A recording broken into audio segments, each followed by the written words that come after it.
თუკი კანონიკური საფუძვლის ძალით ახალი სტილის მთელი სისავსით მიღება ჩვენთვის მიუღებელია, სწორედ ასეთივე მიუღებელია მართლმადიდებელი ქრისტიანისათვის ახალი სტილის მიღება კომპრომისული ფორმითაც.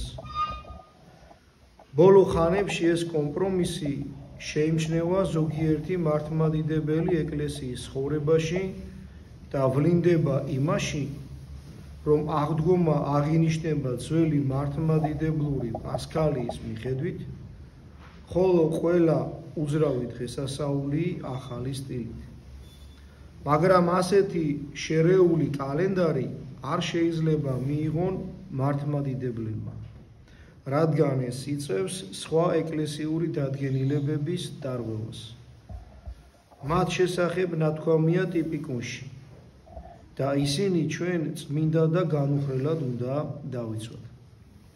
რადგან გვევალება დავრჩეთ ჩვენი ეკლესიისადმი მორჩილებაში. მიახალ სტილეები ცოდავენ ამ დაუმორჩილებლობით.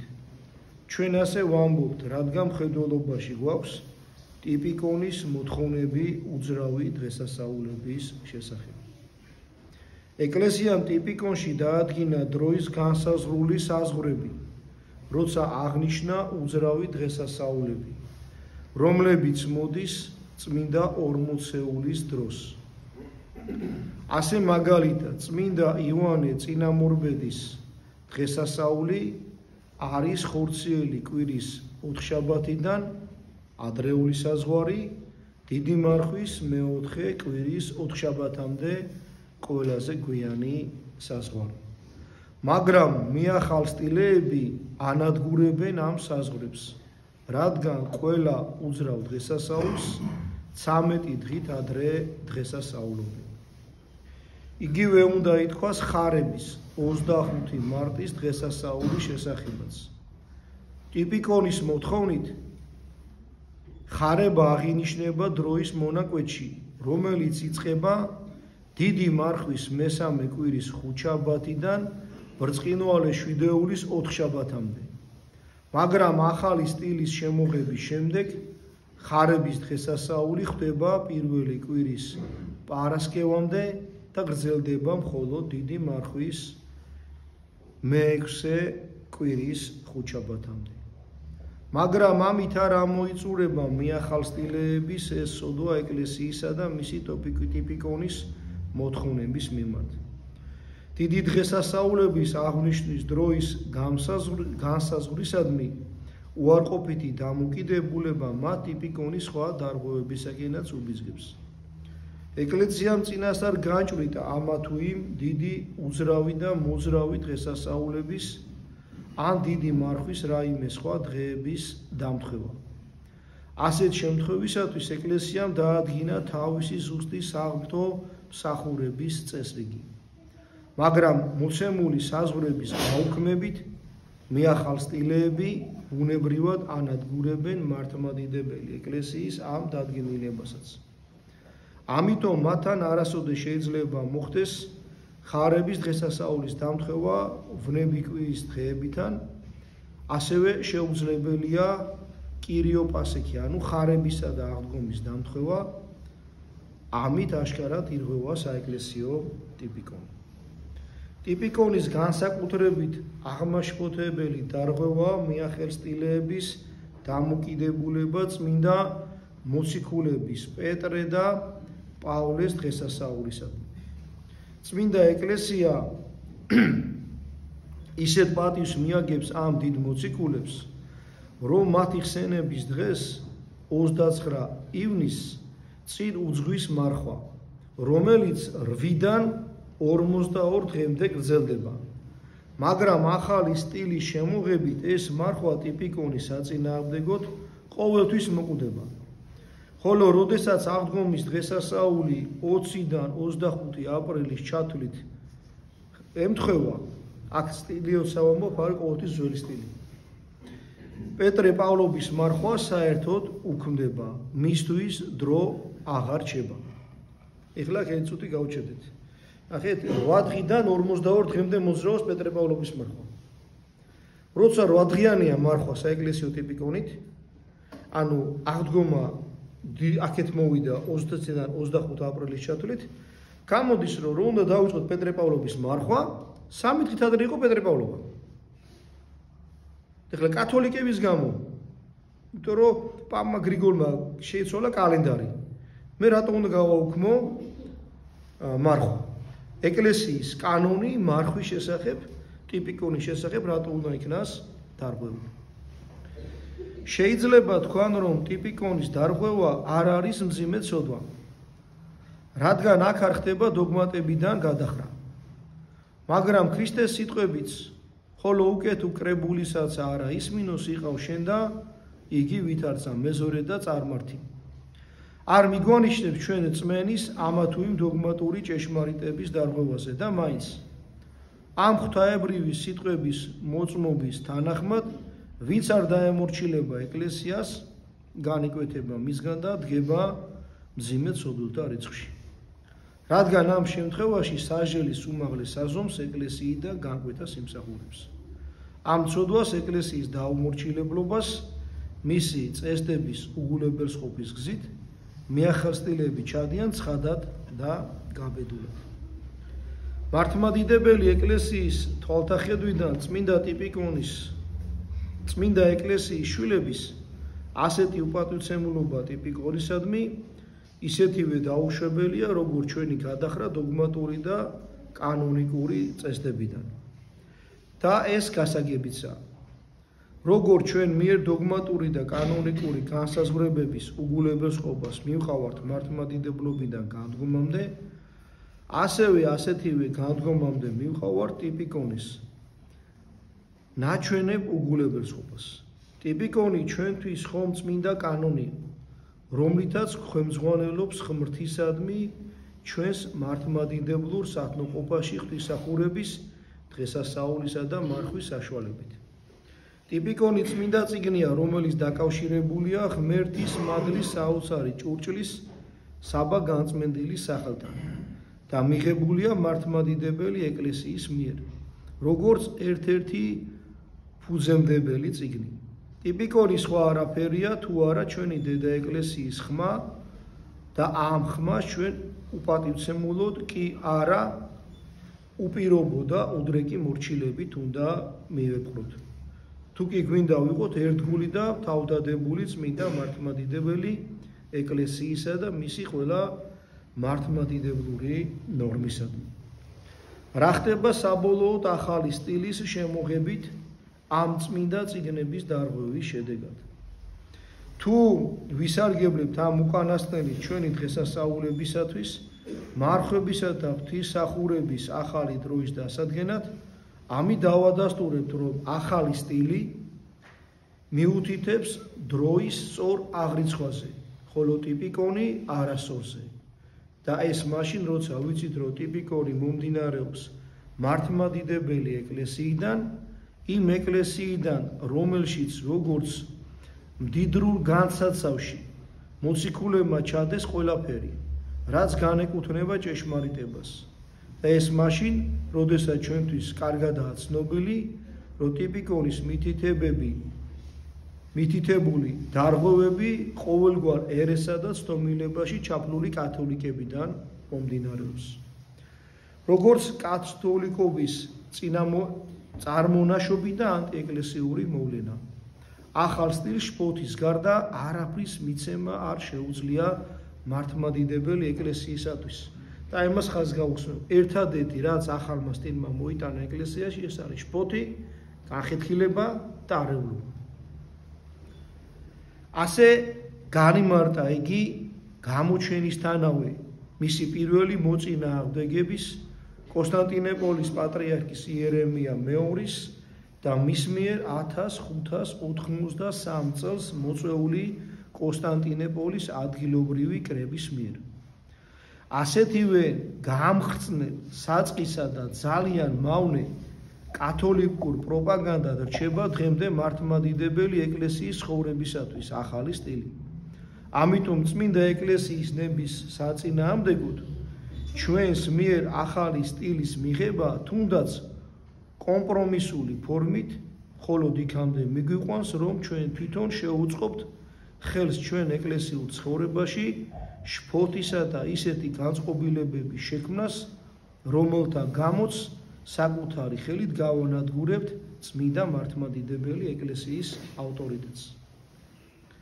ამგვარად, როგორც ხვდებით ეკლესიისადმი დაუმორჩილებლობის მძიმე ცოდვის გზაზე, ახალი სტილის სრულად მიღებით და წმინდა კანონიკური წესების უარყოფით, სწორედ ასევე ჩვენ ვდგებით დაუმორჩილებლობის გზაზე ახალი სტილის მიღებული შერეული კალენდრის შემთხვევაში, ტიპიკონის მოთხოვნების უარყოფის გზით. აქ ეხლა ერთ რაღაცას გეტყვით, როდესაც ეს საკითხი გამოიტანა კრებაზე მელეტი პატრიარქმა კონსტანტინოპოლისა, იქ საერთოდ რას ამბობდა, იცით, რომ მოდი ერთი დღე იყოს აღდგომო, ერთ კვირას თქვათ, რომ აღდგომა იყოსო და ყველა ქრისტიანები ერთად ვიდგევსაულებთო.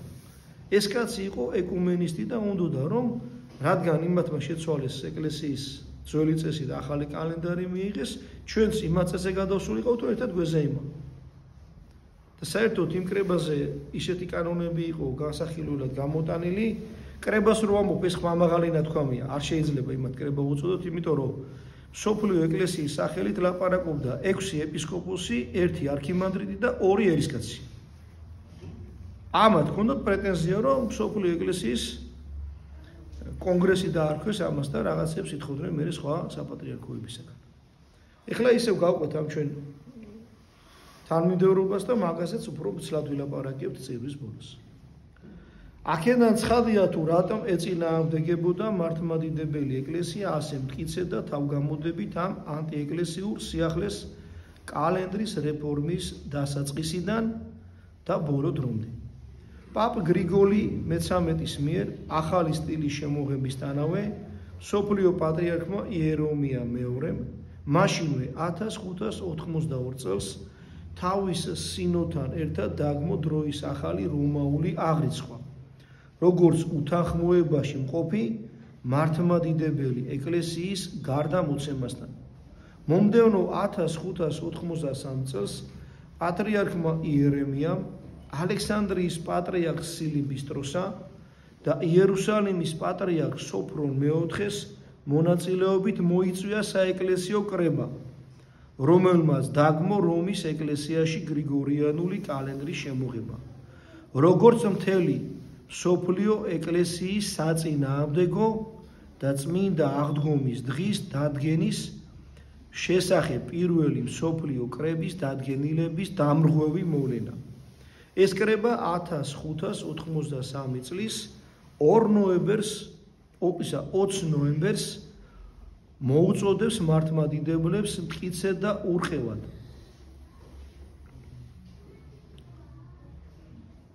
სისხლის დათხევამდეც კი დაიცვან მართლმადიდებლური კალენდარი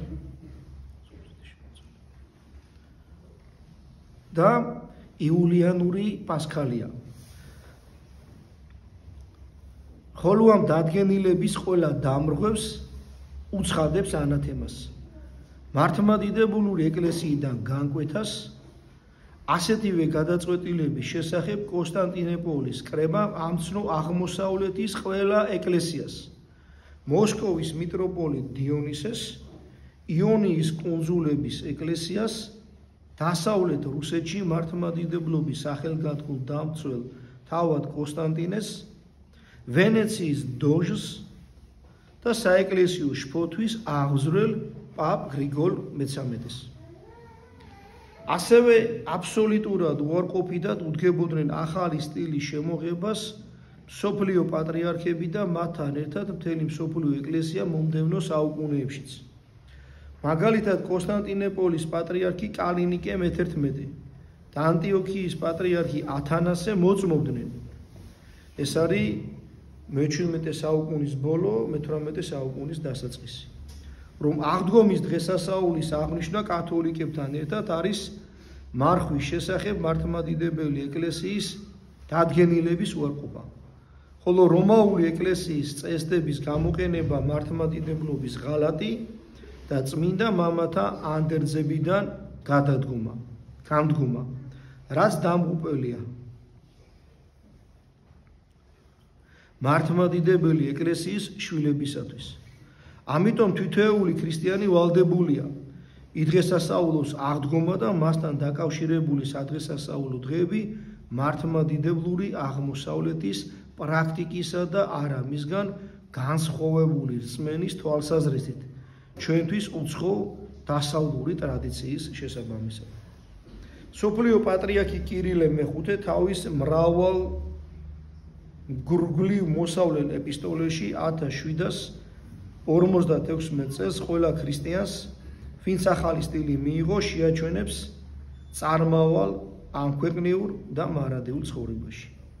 ახალი სტილის მიღებისაგან, როგორც უდიდესი ცოდვისაგან, მართლმადიდებელი ქრისტიანების გაფრთხილების მიზნით სოფლიო პატრიარქმა ანთიმოზ მეექვსემ ბოდიშით აღმოსავლეთის სხვა პატრიარქებთან, ალექსანდრიის პატრიარქ ირინეოსთან, ანტიოქიის მეთოდესთან, იერუსალიმის კირილესთან და მათ სინოდებთან ერთად 1888 წლის ეპისტოლეში ერთიანი კათოლიკე და სამოცილო ეკლესიის სახელით ამგვარ აზრს გამოთქვავს აღსარებლობის შესახებ. ჩვენთან აი სიტყვებია ძალიან დასამახსოვრებელი და ამას სიტყვებს ჩვენ ხშირად ვიყენებთ, რომ არავის არ აქვს უფლება ეკლესიაში შემოიტანოს სიახლე. აი ნახეთ ამ პატრიარქებმა რა მიწერეს მთელ სოფლიოს. ჩვენთან არც პატრიარქებს, არც კრებებს არასოდეს შეეძლოთ რაიმე სიახლის შემოტანა. რადგან მართლმადიდებლობის შემნახველი ჩვენთან თავად ეკლესიის სხეული, ანუ ხალხია, ესე იგი თქვენ, რომელსაც ყოველთვის სურს შეინარჩუნოს რწმენა უცვლელად, მამების რწმენის შესაბამისად, და გქონდეს აღსარებლობა, რომელიც მივიღეთ მათგან, წმინდა მამებისაგან, განუდგათ ყოველგვარ სიახლეს, როგორც ეშმაკის თაგონებას, რომელთაც თუ კი ვინმე მიემხრო, ან საქმით, ან სიტყვით, ან გულის თქმით, მან უკვე უარყო ქრისტეს რწმენა.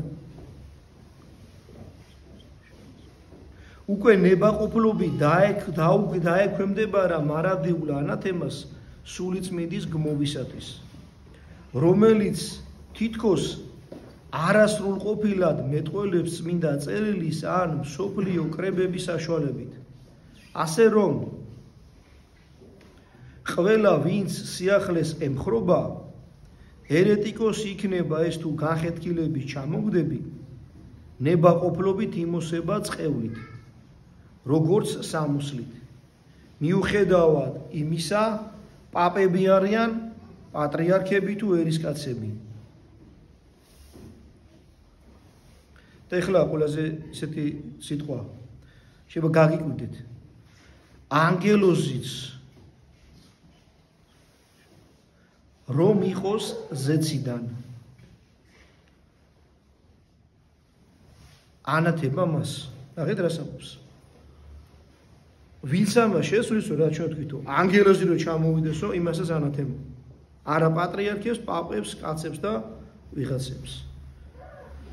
1904 წლებში ცნობილი კონსტანტინოპოლელი პატრიარქი იოაკიმე მესამეს ინიციატივით კონსტანტინოპოლის, იერუსალიმის, საბერძნეთის, რუსეთის, სერბეთის, რუმინეთის, ჩერნოგორიის ავტოკეფალურმა ეკლესიებმა თავისი წარმომადგენლების ხახვით უარყვეს კალენდარი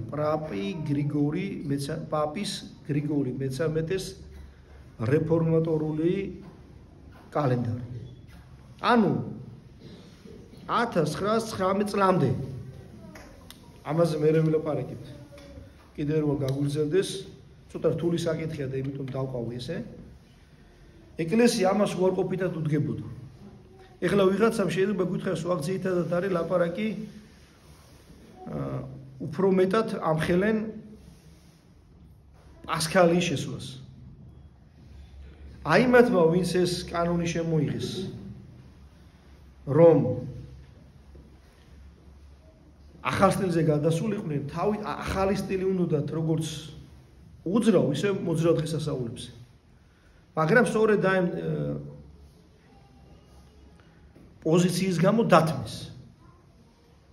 ეხლა ჩვენ თუ ფრთხილად არ ვიქნებით, ჩვენ ყველა ეკლესიას გადაიყვნენ ახალ სტილზე. უძრავს. მერე წავალაპარაკი მოძრავზეც. იმიტომ რომ კაცმა თუ დათმობა დაიწყო, ნელა-ნელა ყველაფერს დათმობს. არაფერი არ უნდა დაუთმო. მე ადრეც მithქოს, ეხლაც გავიმეორებ. როდესაც წვალებლებს რამეს უთმობ, ისინი აღნიშნავენ, რომ აი გავიმარჯვეთ, ეხლა ახალი შეტევა უნდა დავიწყოთ. რატო უნდა დაუთმოთ? აგეთ მამები რას ამბობენ? რომ არავის არ აქვს უფლება რამე შეცვალოს. და კაცის რომელსაც ერქვა გრიგორ მე-13, იყო რომის პაპი, რომელიც იყო იეზუიტი.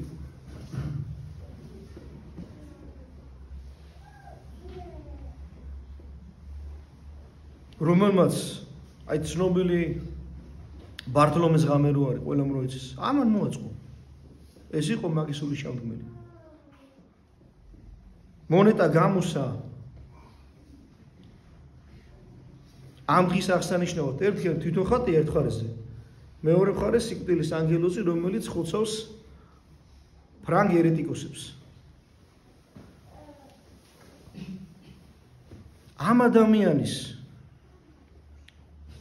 შექმნილი კანონის გამო ჩვენ რატო უნდა შევცვალოთ რამე? ხლა ერთ შეუძლია კონდეს თავის კალენდარი. ყველაზე მაგარი მათემატიკოსები ყავდათ ებრაელებს. არც ეს არ უფიქრია ცხოვრებაში, რომ ებრაულ სინაგოგაში მისულიყო და ეთქვა, რომ ძველი აღთმისეული კალენდარი შეცვალეთ.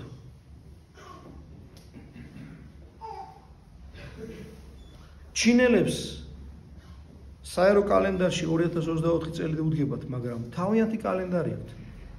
წელს ვინმე რომ 2024 წელია, უნდა ქვემოთ მიაწეროს იაპონური კალენდრით რომელი წელია და მე უნდა დაასვას ბეჭედი. მუსულმანებს ორი კალენდარი აქვთ, შიიტებს თავიანთი, სუნიტებს თავიანთი.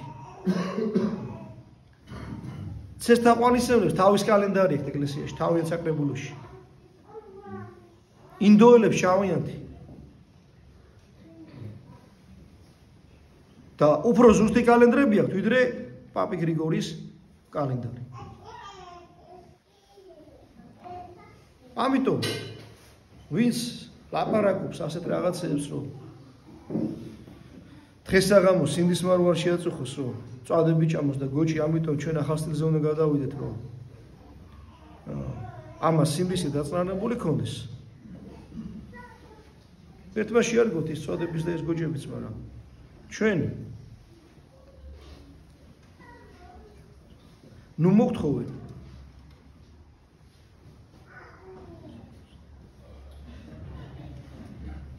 იმის შეცვლას, რაზეც დგას ეკლესია.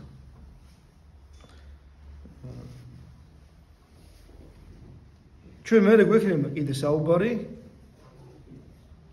ეს რა მოდის, როცა ტრადიციას თუნდაც კალენდარსო შეცვლის. და როგორ ცდილობდნენ რევოლუციონერები, რომ ახალი კალენდრები მოეგონათ, რომ ადამიანებისთვის წარსული დაევიწყებინათ. ამაზეც აგი გვექნება ჩვენ საუბარი. ესეც ერთ-ერთი რევოლუცია. ამ კაცმა, რომელიც ღმერთს ნამდვილად არ ემსახურებოდა და ეშმაკს ემსახურებოდა, ეს რეფორმა წამოიწყო და ჩვენ რატო უნდა ვიყოთ მისი მიმდევრები, მე არ მესმის. და კიდე ერთი, როდესაც ეს კალენდარი გაიტანეს და იცით როგორ გაიტანეს? მაშინდელი მათემატიკოსები, ასტრონომები, ვინც ყავდათ სერიოზული ხალხი დასავლეთში და ხმას ამოიღებდნენ, ბერძნებივით, გაძევებით კი არ ემუქრებოდნენ. იეზუიტების ორდენს გადაცემდნენ და ამ ხალხს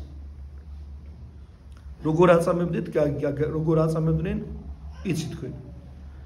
ადამიანი ამბობდა, რომ დედამიწა გვალია და ბრუნავსო და ცოცხლად დაწვეს. ხლა იმათ რას უზავდნენ ის პაპის წინააღმდეგ წავიდოთ.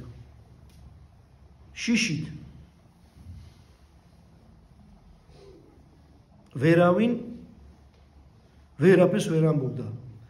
და თუ დავაკვირდებით ყველგან სადაც ახალი სტილი შემოვიდა, ყველგან იყო განა ეკლესიაში გაცენილი ის გამო, ყველა აიძულა ხელისუფალ.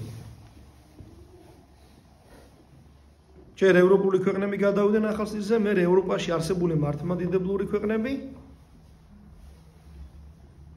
და მე დაიწყეს ეკლესიის იძულება.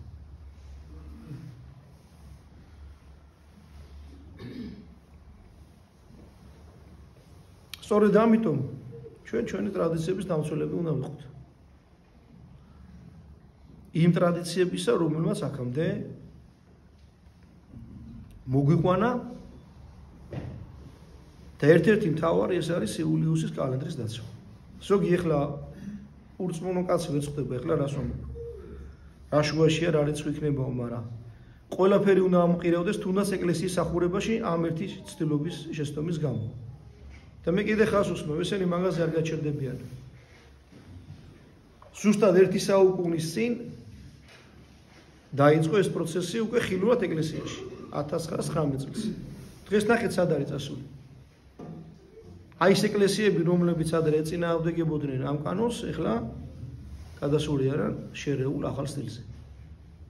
ერთმა შეგვიძლებინოს, რომ ჩვენი ტრადიციები, ეკლესიის კანონები, ტიპიკონის დადგენილებები, მოთხოვნები ყველაფერი ზედმიწევნით დავიცვით. ვით რომ დაგლოცოთ და გავკურთხოთ.